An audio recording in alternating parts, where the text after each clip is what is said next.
Hello friends, आप देख रहे हैं गुरुकुल लॉ और गुरुकुल लॉ के खास एपिसोड में चर्चा करने जा रहे हैं माननीय पटना उच्च न्यायालय के चीफ जस्टिस संजय करोल और संजय कुमार की खंडपीठ के द्वारा दिया गया जजमेंट के बारे में।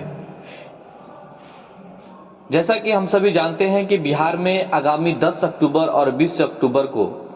नगर निकाय का चुनाव होने वाला था, परंतु फिलहाल हाई कोर्ट ने इस पर रोक लगा दी है। तो आज हम बिहार निर्वाचन आयोग के खिलाफ दिए गए याचिका की क्या इश्यूज था, उच्च न्यायालय का क्या कहना है, सरकार की क्या दलीलें हैं, पक्षकार का क्या दलील है और हाई कोर्ट का क्या जजमेंट था, इन सभी के बारे में जानेंगे। तो फ्रेंड्स,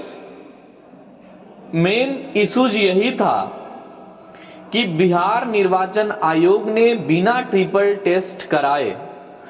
248 निकाय में आरक्षण के व्यवस्था के अनुसार चुनाव कराने के लिए 10 अक्टूबर और 20 अक्टूबर की तिथि निर्धारित की हुई थी, जिसमें 172 नवगठित 10 यथास्थित और बाकी अन्य निकाय नगर निकाय शामिल थे। तो बिहार निर्वाचन आयोग के बिना ट्रिपल टेस्ट कराए चुनाव कराने को लेकर सुनील कुमार और अन्य 13 लोगों के द्वारा जो याचिका दायर की गई थी, इस पर हाई कोर्ट का यही कहना है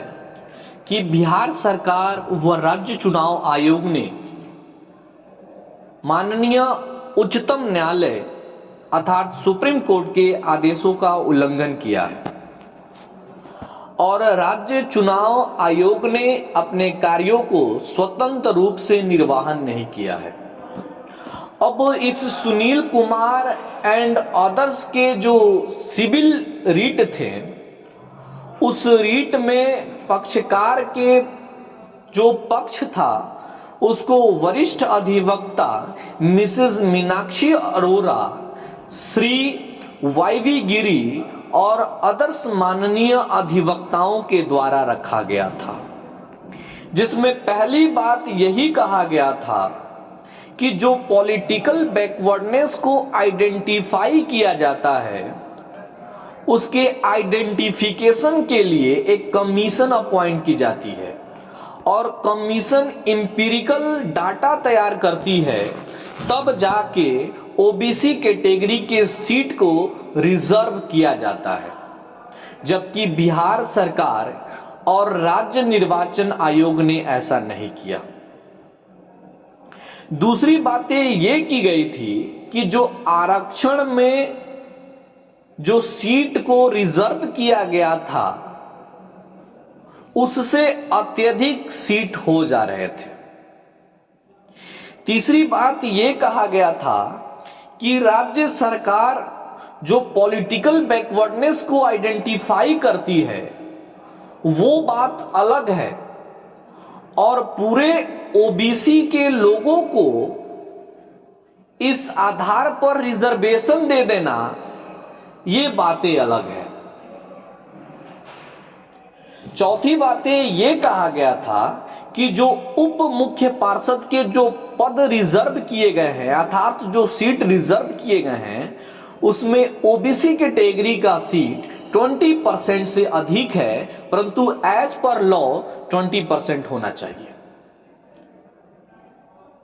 तो सरकार के तरफ से इस रिट में जो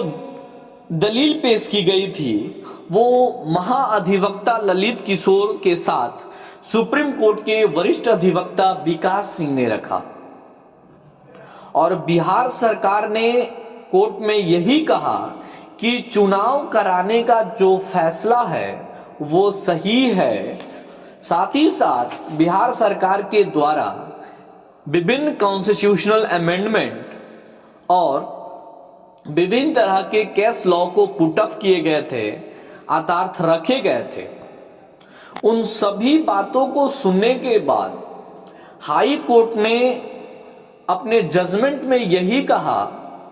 कि बिहार सरकार और राज्य निर्वाचन आयोग सुप्रीम कोर्ट के आदेश का उल्लंघन किया है, क्योंकि सुप्रीम कोर्ट ने 2021 में यह क्लियर बता दिया है कि राज्य निर्वाचन आयोग को किसी भी स्थानीय निकाय का चुनाव कराना है और ओबीसी सीट को रिजर्व करना है तो पहले ट्रिपल टेस्ट करवाना पड़ेगा। और दूसरी बात यह कहा कि राज्य निर्वाचन आयोग जो आरक्षित जो सीट है उनको सामान्य श्रेणी के सीट मानते हुए, यानी आरक्षित सीटों को जनरल कैटेगरी में डिवाइड करके वह फिर से चुनाव करा सकती है, अर्थात रीनोटिफिकेशन भी दे सकती है। कोर्ट ने यह भी कहा कि राज्य चुनाव आयोग चाहे तो मतदान की तारीख भी बढ़ा सकता है, और कोर्ट ने यह भी बात कहा कि राज्य निर्वाचन आयोग को स्वतंत्र रूप से काम करे, वह बिहार सरकार के निर्देशों का पालन करने के लिए बाध्य नहीं है। अब इन सभी जजमेंट का यही नतीजा निकला कि जो बिहार चुनाव आयोग के द्वारा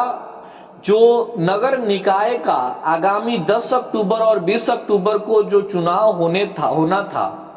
उस पर फिलहाल रोक लगा दी गई है। लेकिन उन जगहों के इलेक्शन पर रोक नहीं लगाया गया है जहां आरक्षण नहीं था और जहां महिलाओं के लिए